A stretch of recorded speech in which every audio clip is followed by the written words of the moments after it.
macawiista aan xirano luqadda ingiliishiga ma ku sheegi kartaa isku day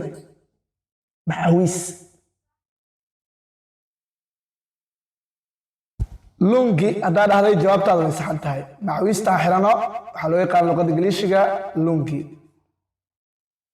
go luqadda ingiliishiga ma ku sheegi kartaa go-a aan xirano odayaasheena go-a ay xirtaan ma ku sheegi kartaa luqadda ingiliishiga isku day okay haddaa dhahayd shaw haddaa dhahayd jawaabtaada way saxan tahay go-a xirano luqadda ingiliishiga waxaa lahaa shaw qamiis ma taqaanaa luqadda ingiliishiga waxa lagu dhaho qamiiska aan gashano okay ciidii iyo maxaa la yidhaha jimcihii aan xirano maxaa lagu dhahaa luqadda ingiliishiga isku day qamiis okay thawb haddaa dhahday jawaabtaadu way saxan tahay qamiis luqadda ingiliishiga waxaa lahaa qamiiska xirano thawb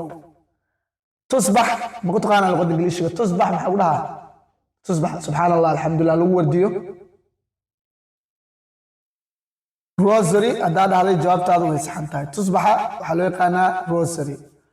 okay macalinkaaga noogu wac adiga kama jawaab kartid ereygan baakooradda lagu socdo odayaasha ay ku socdaan ayaa lagaa rabaa adina mataqaanid macalinkaaga noogu wac comment ugu yeer ha kaaga jawaabo